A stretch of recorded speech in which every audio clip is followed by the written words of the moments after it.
श्री विदुर आश्रम परिवार के इस प्लेटफॉर्म पर आप सभी प्रिय दर्शकों का हार्दिक स्वागत है। आज की चर्चा हम श्रीमद् भगवत गीता के प्रथम श्लोक पर करेंगे। श्रीमद् भगवत गीता का प्रादुर्भाव ऐसे समय में हुआ जब एक महायोद्धा रणभूमि में अपने सामने अपने सगे संबंधियों को देखकर मोहग्रस्त हो जाता है। उसका शरीर कांपने लगता है। नैतिक और धार्मिक मूल्यों का संघर्ष उसके अंतर्मन में चलने लगता है। अर्जुन को लगता है कि युद्ध में अपने ही परिवार के सदस्यों को मारना उसके नैतिक और धार्मिक मूल्यों के विरुद्ध होगा। अर्जुन को युद्ध के परिणाम का भी भय था, जिसमें विजय के बाद भी परिवार की क्षति और विनाश शामिल थे। अर्जुन युद्ध भूमि में तो था, पर ऊहापोह की स्थिति में था, दुविधा में था, अनजाने भय में था। वो तो संत बनने को तैयार था, बहुत ही घबरा गया था, युद्ध से पलायन करने को तैयार था। वो निर्णय नहीं ले पा रहा था कि क्या करूं क्या ना करूं।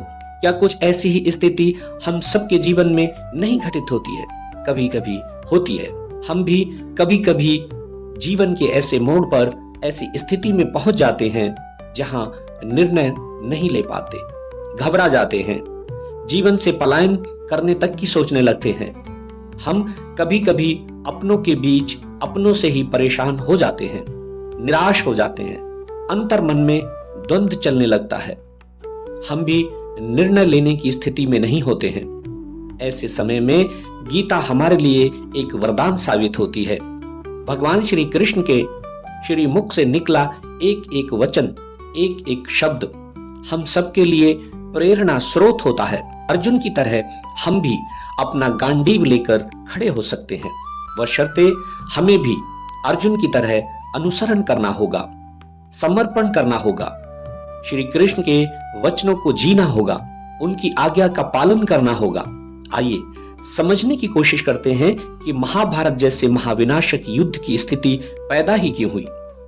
जब पांडवों ने 12 वर्ष का वनवास और 1 वर्ष का अज्ञातवास पूर्ण कर लिया, शर्त के अनुसार दुर्योधन से आधा राज्य मांगा, तब दुर्योधन ने आधा राज्य देने से इनकार कर दिया।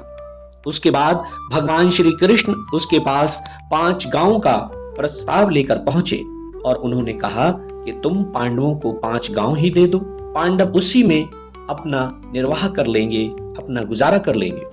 तब दुर्योधन ने भगवान श्री कृष्ण से बड़े ही तीखे शब्दों में कहा, सुन ग्वाले, मैं तो बिना युद्ध के पांडवों को सुई की नोक भर भी जमीन नहीं दूंगा, भूमि नहीं दूंगा। समझो यहीं से युद्ध की नींव पड़ गई। युद्ध अवश्यंभावी हो गया। युद्ध का समाचार चारों तरफ फैल गया। माता कुंती तक ये समाचार पहुंचा तो वो स्तब्ध रह गई। उनके पास भी समझौता प्रस्ताव का कोई मार्ग शेष ना रहा। अतः पांडवों ने माता कुंती की आज्ञा के अनुसार युद्ध की चुनौती को स्वीकार कर लिया। इस प्रकार कौरवों और पांडवों का युद्ध होना निश्चित हो गया।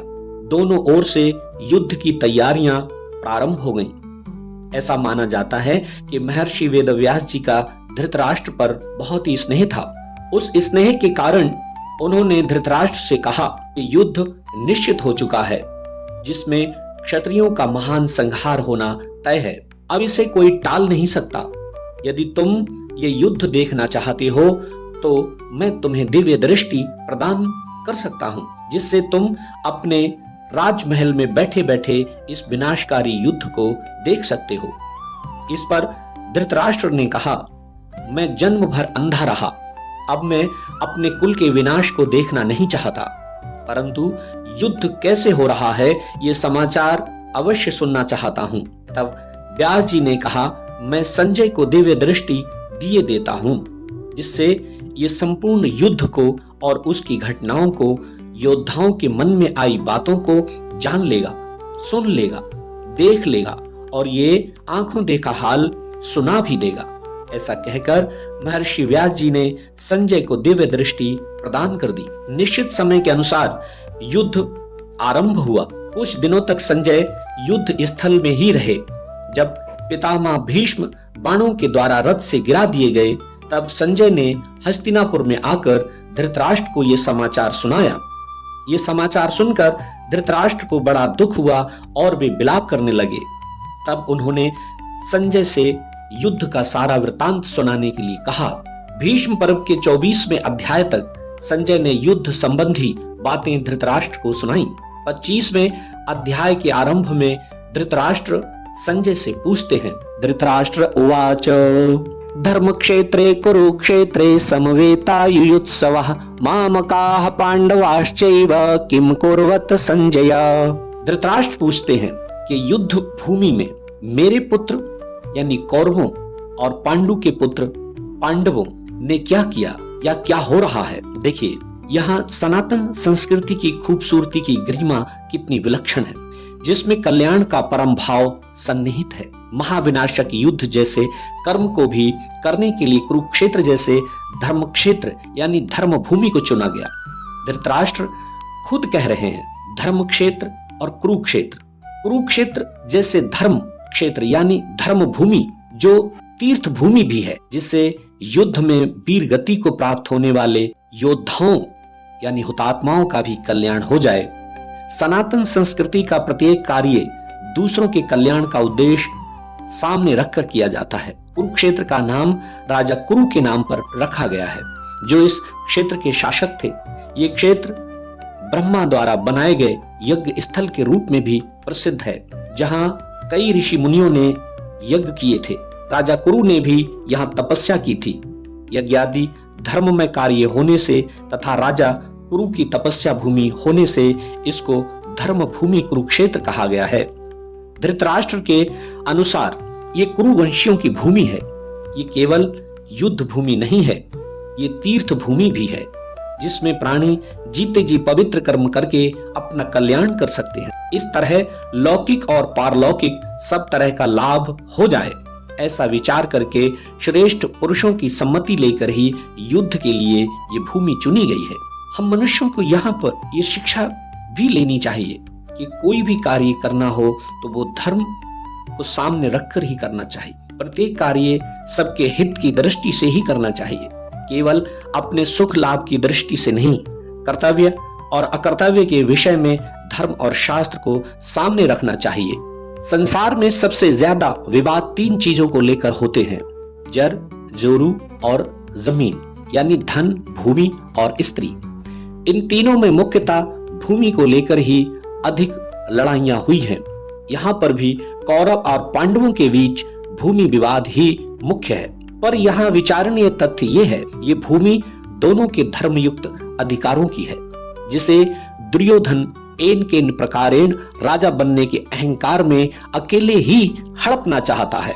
पांडवों को मारने के लिए उसने बहुत ही कुत्सित प्रयास किए, षड्यंत्र रचे। जब वो अपने षड्यंत्रों में सफल नहीं हो सका तो अपनी क्रूर मानसिकता पर आ गया कि बिना युद्ध के मैं सुई की नोक भर भी भूमि नहीं दूंगा। पांडवों को रास्ते से हटाने का बस एक ही उसके पास उपाय बचा था, वो था युद्ध। राजाओं के द्वारा बार बार समझाने पर, संधि का प्रस्ताव रखने पर भी दुर्योधन ने संधि करना स्वीकार नहीं किया। इतना ही नहीं, भगवान श्री कृष्ण के कहने पर भी दुर्योधन ने स्पष्ट कह दिया कि बिना युद्ध के पांडवों को सुई की नोक पर भी भूमि नहीं दूंगा। तब मजबूर होकर पांडवों ने भी युद्ध करना स्वीकार कर लिया। दुर्योधन का मुख्य उद्देश्य तो राज्य प्राप्ति का ही था। वो राज्य प्राप्ति चाहे धर्म से हो चाहे अधर्म से, चाहे न्याय से हो चाहे अन्याय से, चाहे नीति से हो चाहे अनीति से, किसी भी तरह से बस हमें केवल राज्य मिलना चाहिए, ऐसा उसका भाव था। पांडवों में धर्म की मुख्यता थी। उनका भाव ऐसा था कि हम 5 गांव से ही अपना गुजारा कर लेंगे। हम चाहे जैसा जीवन निर्वाह करें, पर अपने धर्म में बाधा नहीं आने देंगे।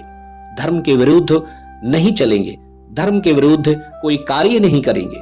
पांडवों ने दुर्योधन के अत्याचार सहन कर लिए, पर धर्म का मार्ग नहीं छोड़ा। महाराज युधिष्ठिर युद्ध करना नहीं चाहते थे।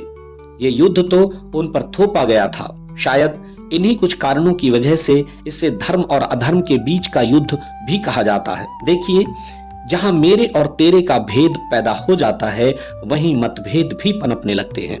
मेरे पुत्र और पांडु के पुत्र धृतराष्ट्र के इस मतभेद से ही राग द्वेष पैदा हुए, जिससे ये लड़ाई हुई। युद्ध हुआ। धृतराष्ट्र के मन में राग द्वेष की हलचल हुई। फलस्वरूप कौरवों का नाश हुआ। कौरवों को अपना मानने से, अपना परिवार मानने से, अपना भाई मानने से अर्जुन के मन में भी हलचल हुई। जो युद्ध नहीं करना चाहता था, युद्ध से पलायन चाहता था, और उसकी इस जिज्ञासा से श्रीमद् भगवद गीता रूपी ज्ञान संसार को मिला, यानी श्रीमद् भगवद गीता का जन्म हुआ।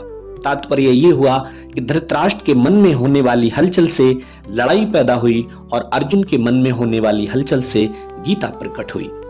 धृतराष्ट्र के प्रश्न का उत्तर संजय आगे के श्लोक में देना आरंभ करते हैं।